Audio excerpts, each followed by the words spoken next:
This time it's part 2 of our Laverda project.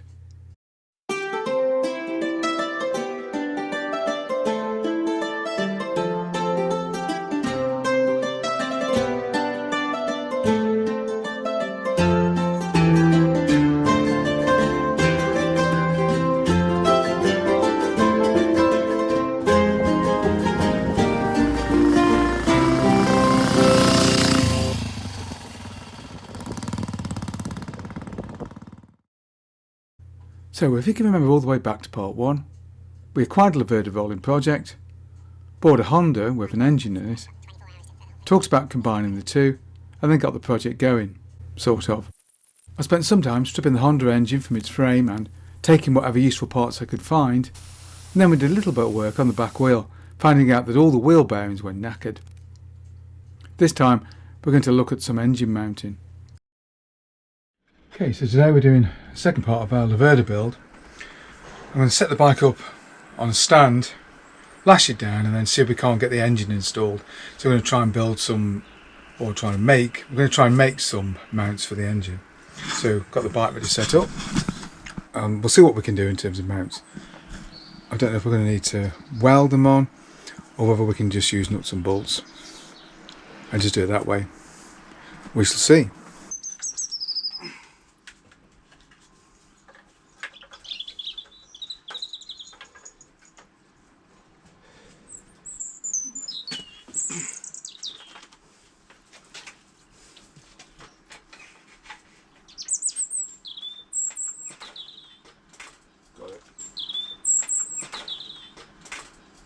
Yeah.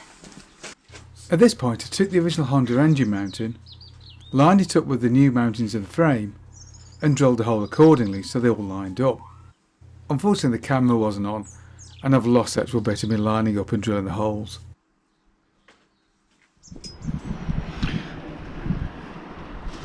Right, so this is the original mount from the Honda.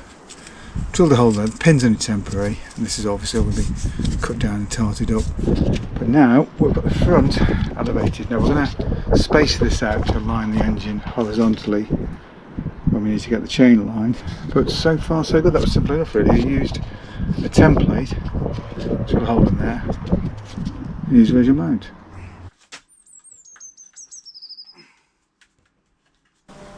One of the big problems at the moment, there was an engine mount fitted to here somewhere, but somebody's hacked it off. So I've got this bent bit of bracket they're going to use as a mounting point for the engine brackets for the original engine. I'm going to weld this on. I'm not the world's greatest welder.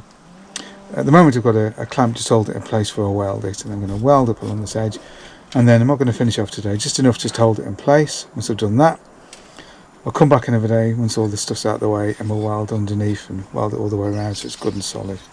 To do the welding, I'm going to be using welding sticks. I've cut this one short because it's a really good idea with arc welding. If you cut the rod short, it doesn't last as long obviously, but you get much closer to the work and it gives you that bit of extra fine control. The original rods,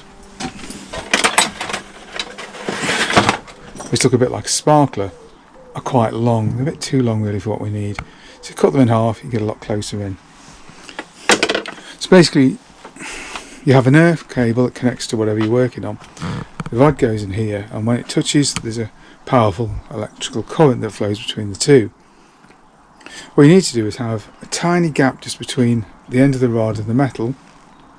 That way what happens, an electrical arc jumps across the two, melts, at least partially, a little bit melts the thing that you're working on, but also melts the rod, and then the two sort of meld together to create a nice solid fix. What we don't know is how thick this material is. If it's quite thin and use too much heat, you could blow a hole in it and that would be an absolute disaster. So a little bit nervous about this, not the world's greatest welder.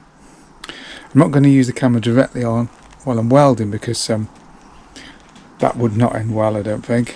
I don't want to wreck the lens, so I'll probably look away while we're doing it.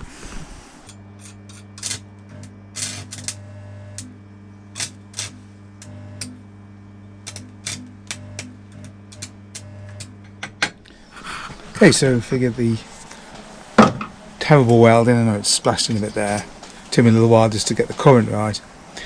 Not an expert welder, I don't pretend to be, but but I have got a decent weld going in there. It's nice and solid. And when I get time, I'm going to turn the bike over when everything's out of the way and weld underneath to get a good solid fix. That's pretty solid already. What we're going to use are the original engine brackets. I'm going to fit onto there, and we're going to basically put bolts between that, and there's a lower bracket fitted to here, and we're going to attach the engine brackets to this to give us a solid fix, so the engine's held in place nice and tightly. So final engine mount, we've got the one at the front, one at the back now. There's one at the top, so the original mount point is there. Now we have got this oil point here from the frame. I'm hoping to be able to use that, get a bolt onto there, and a metal bracket that will come down and obviously bolt through the middle there. At least that's the plan, so just got to find some metal for that. Now we're not going to be centering the engine up on these brackets perfectly. I'm going to adjust the position of the engine in the frame so it lines up then perfectly with the chain and sprocket on the back wheel. Now to accomplish a perfect fit and get perfect alignment, I'm going to use bushings essentially, and I'll cut the bushings to length. I'll measure everything up once I've got it lined up, cut the bushings to length, and then these will then space out between here and here so we get a perfect fit and nice solid mount. I've looked at bushings. You can see that these aren't quite the right size for the suspension bushes, so what I've done is I've ordered some bushes that will fit perfectly onto the bolts that we're going to use, so we get a nice tight fit. We've already put the bolts together, got sets of bolts all put together. Once I've changed the bushes, that should give us a nice solid fit, just the right amount of play, but we'll sort that out next time. Tune in next time for even more Laverda action. If you enjoyed that video, don't forget to like and subscribe, and of course, thank you very much for watching.